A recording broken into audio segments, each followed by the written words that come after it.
आज हम लोग पत्र लेखन देखेंगे। हिंदी का ये 5 नंबर का क्वेश्चन होता है, पत्र लेखन। पत्र लेखन के साथ एक संवाद आता है अथवा करके, या तो पत्र लिखिए या संवाद लिखिए। दो व्यक्ति के बीच में किसी भी विषय पे वो आपको विषय दे देगा, किसी भी औपचारिक विषय। आजकल जो घटनाएं घट रही हैं, कृषक जो आंदोलन कर रहे हैं उस पर भी आ सकता है, या कोरोना पे आ सकता है, प्रदूषण पे आ सकता है, मास्क पे आ सकता है, किसी भी चीज़ पे लिखिए। आमतौर पे वही जो चल रहा है, दहेज प्रथा पे भी आ सकता है, पर्यावरण पे, वृक्षारोपण पे, इस सब पे भी दो मित्रों के बीच में या दो बहनों दो भाइयों के बीच में औपचारिक संविधान। लेकिन पहले हम इसमें आज हम लोग पत्र देखेंगे। पत्र, क्योंकि हम पत्र बच्चे शुरू से ही लिखते हैं तो उनको पत्र लिखना ज़्यादा आसान लगता होगा, इसलिए हम लोग पत्र देखेंगे। देखिए, पहले 2 प्रकार के पत्र आते हैं। एक होता है प्रधानाध्यापक के पास, ये ऑफिशियल पत्र कह लीजिए, और एक होता है रिलेशन के पास, रिलेटिव के पास, माँ के पास, बहन के पास, या भाई के पास, या दोस्त के पास, मित्र के पास, इस तरह से आता है। सबसे पहले प्रधानाध्यापक के पास पत्र लिखना लगभग सारे बच्चे जानते हैं, फिर भी मैंने एक उदाहरण यहाँ पर दिया है। सेवा में प्रधानाध्यापक, सेवा में प्रधानाध्यापक आपने लिखा, आपका पत्र यहाँ से शुरू होगा। ये क्वेश्चन है, सेवा में प्रधानाध्यापक, तो कहाँ के प्रधानाध्यापक? आपने प्रधानाध्यापक के पास पत्र लिखा तो कहाँ के प्रधानाध्यापक? तो जहाँ के वो प्रधानाध्यापक हैं उनका यहाँ पर वो लिखेंगे, विद्यालय का नाम लिखेंगे। आपने प्रधानाध्यापक के पास पत्र लिख रहे हैं तो यहाँ पे जो होगा वो आपके अपने विद्यालय का नाम होगा, और आप जहाँ रहते हैं उस स्थान का नाम होगा, विद्यालय का नाम और स्थान का नाम। ठीक है। सेवा में प्रधानाध्यापक, और कहाँ के प्रधानाध्यापक? तो जिस स्कूल के वो प्रधानाध्यापक हैं उस विद्यालय का नाम और उस जगह का नाम जहाँ ये स्कूल है। समझ में आ गया? फिर लिखना है महोदय। तो महोदय लिखने के बाद निवेदन करना है, निवेदन करना है उनसे जो भी आपको करना है। मेरे चाचा जी का विवाह है, इसकी वजह से मुझे जाना है वहाँ पर, और मुझे इतने दिन की छुट्टी चाहिए। क्वेश्चन यही ना है। आप अपने 5 दिनों की छुट्टी के लिए आवेदन करें तो 5 दिन की छुट्टी, आप जिस तारीख से आपको छुट्टी चाहिए उस तारीख तक के लिए अवकाश उनसे मांगें, अनुमति मांगें कि हमको इतने से उतने दिन तक हमको अवकाश देने की अनुमति दे, या मैं नहीं रहूँगा, या मैं अनुपस्थित रहूँगा, अनुपस्थित रहने की ही अनुमति दे। इस तरह से आप लिख सकते हैं। और फिर उसके बाद पैराग्राफ चेंज करेंगे, तो उसके बाद लिखेंगे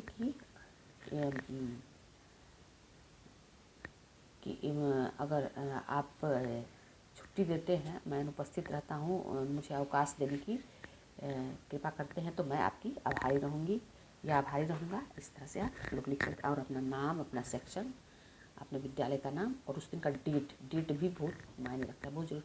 इसमें पत्र में आपको 5 नंबर मिल जाएगा एकदम आसानी से। बस ध्यान देना है कि ये जो कॉमा है नहीं छूटे, ये कॉमा नहीं छूटे, और विद्यालय का नाम नहीं छूटे। इसमें हमको इसमें 1 नंबर मिलता है, इसमें 1 नंबर, और 3 नंबर इसमें मिलता है। वर्तनी पे ध्यान दें, शुद्धता पे, कि हम शुद्ध लिखें। अनौपचारिक पत्र होता है जो यहाँ पे मैंने इसको वो डायग्राम से सिखा दिया है।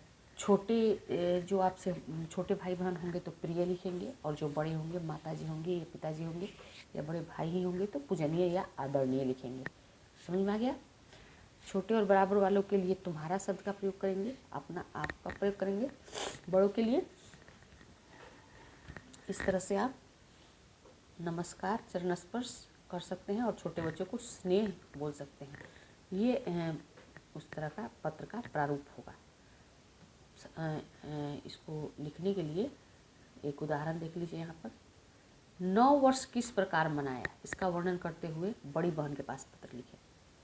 बड़ी बहन के पास, अपनी दीदी के पास 9 वर्ष किस तरह आपने मनाया, नया साल, उसी को यहाँ पे समझे? समझे ना? पूजनीय दीदी जी, चरण स्पर्श, यहाँ पे कॉमा छूट गया है। कॉमा होना चाहिए। पत्र में कॉमा का बड़ा महत्व होता है ना। यहाँ पे कॉमा हुआ, चरण स्पर्श। तरबियत दे दीजिए यहाँ पर भी। फिर जब ये रिलेशन वाला है तो आप समाचार पूछेंगे कि आप कैसी हैं। हम लोग यहाँ पे सब सकुशल हैं, आप कैसी हैं। फिर लिखिए कि इस साल आपने 9 वर्ष कैसा मनाया और हमने इस तरीके से मनाया। फिर लास्ट में आप क्या करेंगे, आप देखिए पत्र आप कब लिखेंगे, जब रिलेशन में पत्र लिखते हैं माँ के पास, दीदी के पास, भैया के पास। तो पत्र लिखने में ये इसका मतलब है कि आप वहाँ पे नहीं हैं, घर पे नहीं है, तब ना पत्र लिख रहे हैं। तो आप छात्रावास में हैं, इसका मतलब यही हुआ कि आप छात्रावास में हैं, अपने घर पे नहीं है तब पत्र लिख रहे हैं। आप जब वहीं पे हैं तो क्यों पत्र लिखेंगे। तो आपको बताना होगा कि आपने आपके छात्रावास में या आप कहीं भी बाहर रूम लेके भी रह रहे हैं तो वहाँ पे आपने कैसे मनाया और घर पे किस तरह से मन रहा है। इसके लिए दीदी से अपने पत्र लिखेंगे कि दीदी आप घर में किस तरह से मनाया जा रहा है। और यहाँ ये भी चीज़ जहाँ आप हैं, छात्रावास में हैं या कहीं आप रूम लेके हैं या किसी रिलेशन के आए हैं, तो आपको उसका भी उस जगह का नाम और डेट यहाँ पर बिल्कुल ज़रूरी है। ठीक है। और यहाँ पर लास्ट में आपका प्रिय भाई, आपका भाई चाहे आपकी बहन, ऐसे करके लिख देना है। ठीक है। इसको मैं पढ़ दे रही हूँ जल्दी से। पूजनीय दीदी जी, चरण स्पर्श, आपका चिट्ठी मिला। आपने 9 वर्ष किस तरह मनाया हमसे पूछा है। मैं 9 वर्ष के दिन स्नान ध्यान कर मंदिर में पूजा किया। वहाँ से आने के बाद दोस्तों के संग हम ककोलत झरना घूमने गए। कुछ ने स्नान किया। मैं वहाँ की प्राकृतिक सुंदरता को नज़दीक से देखा। शाम में हम वापस छात्रावास लौट आए।